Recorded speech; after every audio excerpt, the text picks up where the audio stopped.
Bueno, yo desde mis épocas de estudiante, ¿no? Me di cuenta de que había muchos escritores intelectuales cuya máxima obsesión era reafirmar su superioridad sobre el hombre común, ¿no?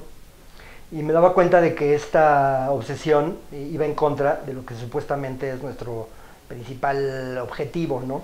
Que es desmasificar, ¿no? Transformar a los borregos en individuos, que creo que ese es el fin de la literatura y de la educación en general, ¿no? Y entonces se me ocurrió, ¿no?, escribir un ensayo que desnudara los diferentes disfraces que la soberbia intelectual ha adoptado a través de la historia, ¿no? Sobre todo teniendo en la mira cuáles de esos disfraces siguen vigentes todavía en el mundo contemporáneo, ¿no?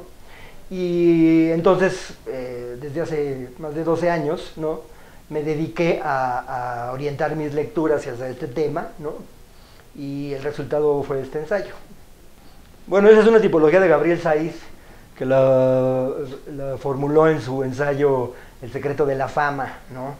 Se refiere a ese tipo de intelectuales que son muy hábiles para las relaciones públicas, para ponerse siempre en el candelero, etcétera, etcétera, y gracias a eso logran que su imagen sea inflada, ¿no?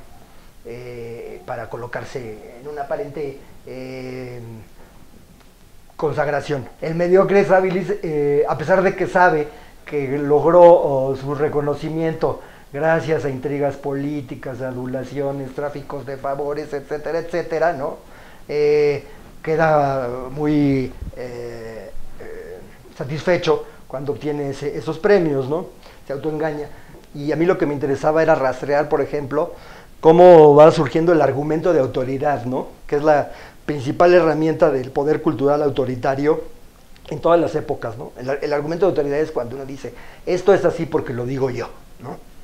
Y esto que era el instrumento favorito de las castas sacerdotales de la antigüedad, ¿no?, que de hecho convirtieron la verdad revelada en textos canónicos irrebatibles, ¿no?, en dogmas, ¿no?, prevalece todavía hasta nuestros días, ¿no? A mí me sorprende mucho cómo el poder que tienen, por ejemplo, los curadores de artes plásticas y los críticos de artes plásticas, que de pronto dicen, las porquerías que hace Damien Hirst son arte, esto lo digo yo, y todos los snobs se quedan calladitos y muy obedientes, aceptando ese dictamen, ¿me explico? Entonces creo que sigue funcionando ese argumento de autoridad, y lo que hago yo es ver desde tiempos muy remotos de la historia cómo se fue transformando, ¿no?, hasta llegar a hoy, ¿no?, en qué se ha convertido hoy. Pues sí, yo no creo que los escritores y los intelectuales seamos especialmente soberbios, ¿no?, porque la soberbia es uno de los pecados capitales y se da entre todas las profesiones y los oficios, ¿no? Pero la soberbia intelectual tiene una peculiaridad, ¿no?, que es que dificulta la difusión cultural y obstaculiza la circulación de las ideas, ¿no? Porque cuando un escritor intelectual tiene como única obsesión reafirmar su superioridad sobre los demás, ¿no?, entonces se agranda el abismo que existe entre la cultura popular y la alta cultura, y yo creo que ese abismo no debería existir, ¿no?, porque la cultura popular y la alta cultura se fecundan mutuamente, ¿no? Entonces, esa es una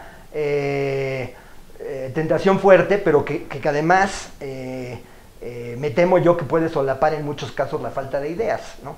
Porque una de las características de la soberbia intelectual, a la cual le dedico un capítulo en mi ensayo, es la creación de un lenguaje inaccesible al resto de los mortales, ¿no? O sea, desde tiempos de las castas divinas de las religiones antiguas, los sabios hablan el lenguaje de los dioses, no el lenguaje de los hombres, ¿no?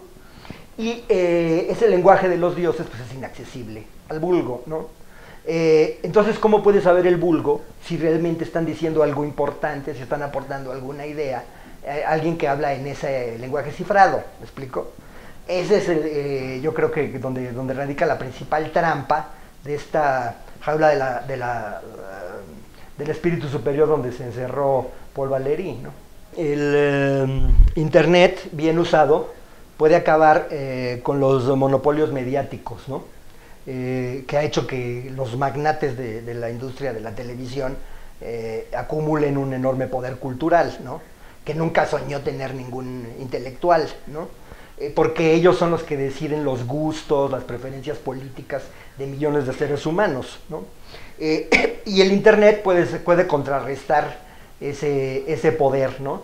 El problema es que el Internet ha provocado una epidemia de comunicación superflua, sobre todo en las redes sociales, ¿no?